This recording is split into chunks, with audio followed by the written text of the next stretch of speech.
in, I think, the second game? I think it was the second game where he wave landed on stage into a charge shot into down tilt. Yeah. So yeah, that is like the movement from Kick always was pristine. Yeah. And he's only improved on it. Like it's actually insane what this guy does. Can we just very quickly appreciate the squeaky hammer from Jaka then? I saw it yesterday as well, and my co-commentator also pointed out Brexit apparently has been bonked by that hammer. Shout outs to Brexit. You'll see him in top 8 in just a second. It was a joy commentating with him, and I hope you guys enjoy it later as well.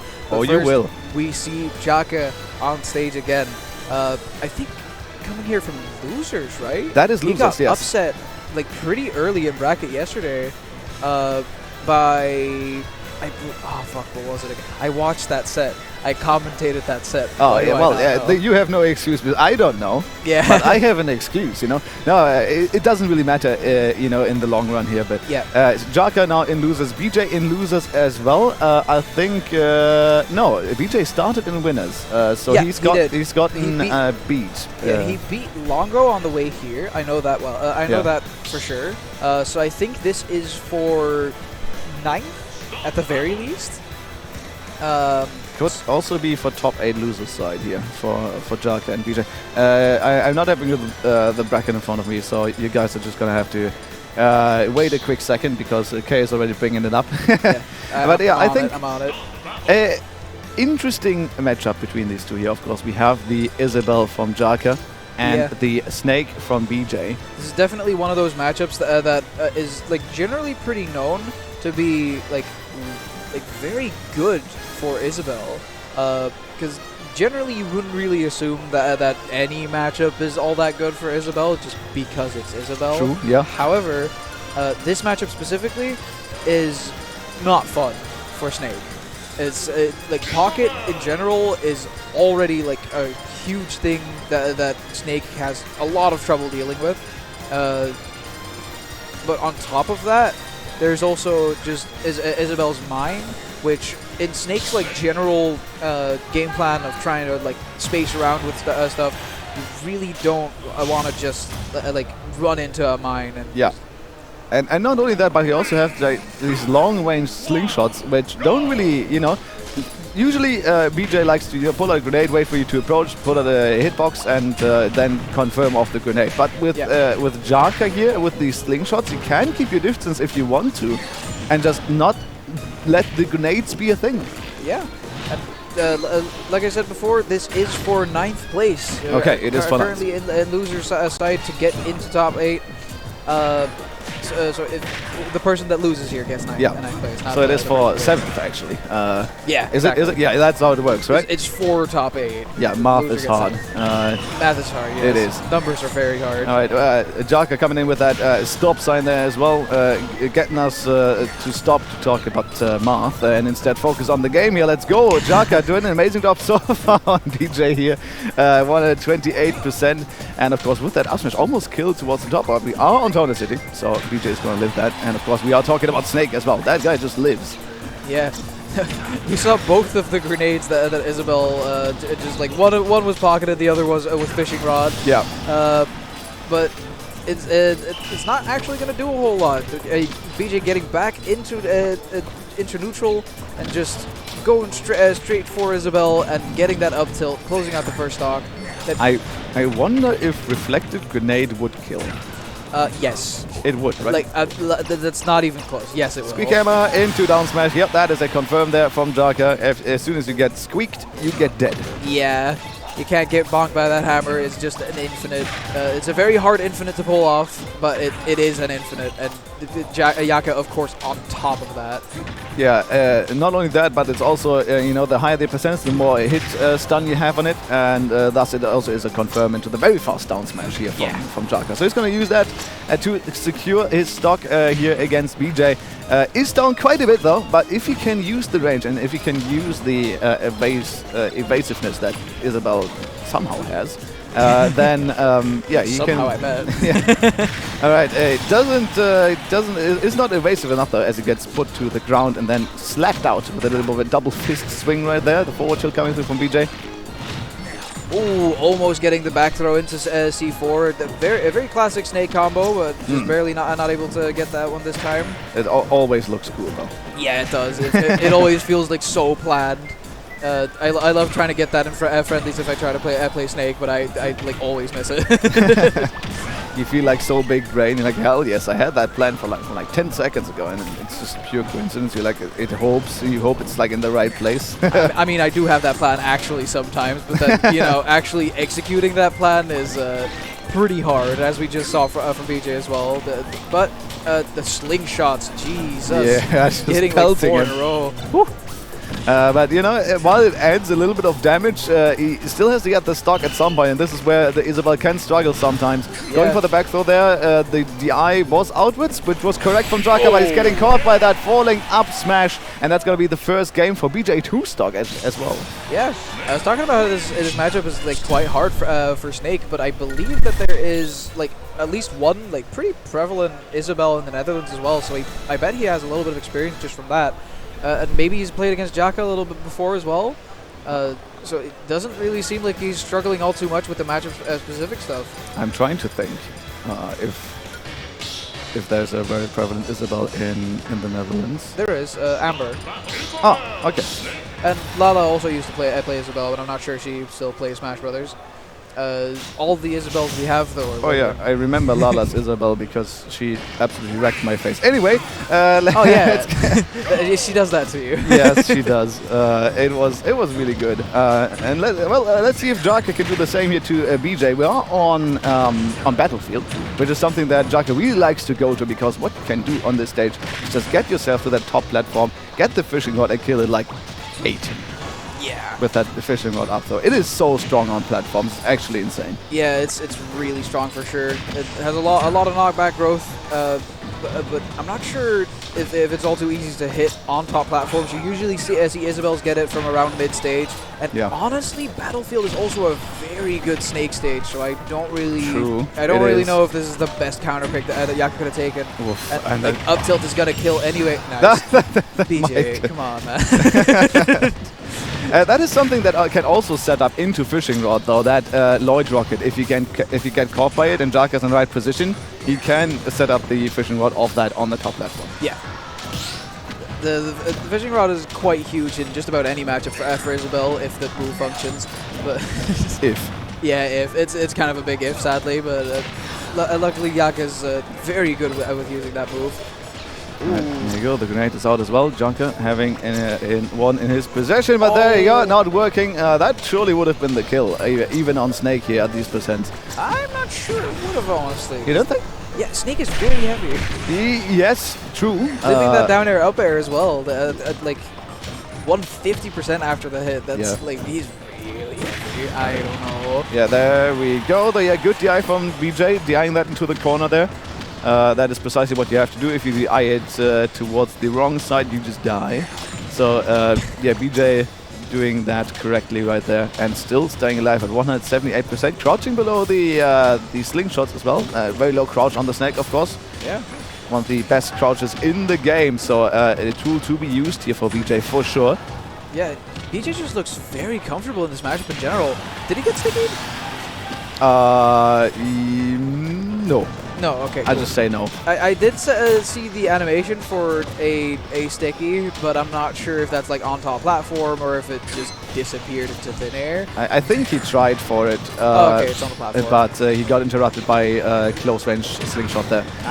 Speaking about close range, there's a close range foot in Jaka's face right there, getting that stock taken off, and now the stock lead, as you said, BeJay looking very, very comfortable in the second game. Up tilt has been absolutely huge for BeJay so far. The up tilt is very huge, so that makes a lot of sense. There is a correlation there. There's a correlation, very true. It's such a strong move. Jaka just has been falling into it a little bit this entire set. BeJay, stop. He's been falling into those down Bs a little bit too often. But, you know, it's only 2 times, and really, like, as an Isabelle that's this good, people would be there was a mine there like 2 seconds ago. BeJay, please watch where you're going. That is what I was saying at the beginning of the set, though. That down B it really interrupts the space that Snakes want to take in their general game plan, and like BeJay like has to pay some extra attention to that space because there's just another thing that's in his way. Yeah, but also Jaka has to pay attention to that C4. That was on the platform for a long time. I thought maybe we would get to the point where it would explode into BeJay's face, you know, without the timer. But Jaka now off stage now, and while Isabelle can recover from basically anywhere, she's still vulnerable. And good read from BeJay there on the roll. Jaka a little bit too quick on that one. Yeah. Just letting that roll rip, you know. That was just option coverage as well. Because the C4 was coming down, so you feel threatened that you can't jump. You feel threatened that you can't just do neutral get up, because what if it does hit you from there? Yeah. And then Snake is just right there waiting for the roll. And honestly, if there was a get up attack there, if there was a neutral get up there, then like BeJay definitely could have still just reacted, done a dash attack. Yeah. Or something like that, maybe even a forward tilt to close out the stock. Don't even remind me of a dash attack. That move is so good. Yeah, that move is insane. That move is. We haven't really seen it that much in this matchup. We saw it in BeJay's previous set a whole lot. Yeah. But this matchup doesn't really revolve around dash attack all too much for Snake. I think we still could, because it low profiles a lot. So he could potentially low profile slingshot and try to get an entry at this. But he doesn't even need to, right? He can just camp Jaka out. Yeah, and BeJay's been crouching a whole lot, so Jaka's conditioned to also throw those slingshots pretty low to the ground. And then BeJay, as we've also been seeing, can just jump over the low slingshot as well. Yeah, if you aim your slingshots low, of course, you don't really cover any vertical height, so BeJay can just use that. It really becomes a mix-up. Okay, Jaka using that Lloyd Rocket to get the grab instead. Maybe it might have been better to just let the Lloyd Rocket rip, but he gets the spike, turns that offstage situation around, and takes the lead from it. I was about to say that BeJay is not making this look easy for Jaka, and it isn't looking easy for him, that's for sure. However, Jaka is currently, for the first time in this whole set, in the lead, and he is building that lead up. Lovely wait there on the roll-in as well to confirm into another up tilt, and then to he's actually going for some sports measures as well. That DI was not on point from BeJay there, but luckily for him, it didn't have to be, but Dude. Yeah, and that's the confirm. That is a Jaka special, right there. The Lloyd Rocket into the up air. That is something that he fishes for quite a bit. It's not necessarily something you have to fish for, even, because if that Lloyd Rocket explodes, you can literally just react and be like, okay, free kill, get that up air. There's a lot of time to react to that, but there's a nice little pickup on the platform there with the forward tilt as well. Jaka, oh, the Nikita, it's coming! Oh, but he just barely dodges it. Spooky. Just barely avoiding that Nikita, but is up, and because of that, is up 2 stocks. That looks a little bit interesting. No. All right. No. Oh, getting the back air into the explosion from the Lloyd Rocket that's still on the ground. For some reason, I really don't know why. If you try to make that Lloyd Rocket explode, if Isabelle is close enough, it just hits her and doesn't hit you. Yeah, exactly. Which is... sounds unnecessary, you know, like why would you put that in? No, yeah, Isabelle's just really good, and she needs to get nerfed by getting hit by that explosion, you know. Maybe just actually let her die if that happens, you know. Yeah, true. Yeah. It's actually a kill move too. That's the worst part. That's the worst. You can literally die. Yeah, you can. It's quite sad, but you know, most of the time it just adds, like, it's actually not that insignificant either. It's like 12% or something. Yeah, it's quite like a good amount of damage. It's a kill move too, so like it's not insignificant. Comboing the grenade into the Cypher, I doubt that was intentional, but it looked fancy. Yeah, it looked fancy, and the good weight from BeJay on the back air as well. Wow, you were exactly right with that 12%. We saw that down tilt break it, and then Isabelle got hit by... Yeah, it was exactly 12 damage. I'm so good. Ah, hell yeah. Well, Jaka trying to read the jump there. That probably would have been the stock. Oh, grenade, yeah. They're fishing for that one and gets the up throw. See you later. You never seen a murderer look that happy. Isabelle taking the game. Yeah, she looks straight up and has her eyes closed, smiling wide, cheek to cheek. Yeah, and then the blood rains down. Yeah, anyway. She's like bathing in the glory. Anyway, good second game there from Jaka. Keeping this one even. Third game. Third game. Yeah. Oh yeah, it is. I'm losing track again. No. No, yeah. BeJay's still up a game right now, so Jaka's still in a bad spot. Of course, like counter-picking BeJay to Battlefield wasn't the best option, and if Jaka is comfortable with leaving it open right now, I think BeJay might just go right back. Ooh, for the mental damage as well. It was your counter pick, and I'm still gonna pick it and beat you on it. Might be. Yes, it might honestly be, because it might be the best Snake stage, were it not for the fact that PS2 also exists. Oh yeah, but that is hopefully banned. I would assume so. Yeah. I'm not sure how good that stage is for Isabelle, but I can't imagine it's better for Isabelle than it is. It is okay. You still have the platforms to do some fishing rod stuff with it, but it's not the best. So yeah, he's just gonna straight up ban that. So we're not gonna see any PS2 here, I don't think. Instead, we're going to Town and City. This is like, I'm pretty sure that BeJay's bans will be like 100% Kalos and Town, or Kalos and FD. Kalos FD, I think as well. Yeah. Yeah, but Town is he's much more comfortable on this stage than those two stages, which you wouldn't really think, considering it's also just a flat, pretty big stage. But on this stage, you can just like kill off the sides. You have the platforms like for half of the game. Wow. I think it is. I think it is fairly smart because Jaka usually wants to kill up. He doesn't want to kill to the side. Exactly, and Snake does kind of like killing off the sides most of the time. Though also up tilt exists. Well, yeah, he also kills up. Yeah, but really the top blast zone for up tilt doesn't matter that much. That move will kill you anyway. Especially not with a light character like Isabelle, right? Exactly. She's gonna die very early to that one. Fishing rod there. Does fishing rod have throw armor? Nope.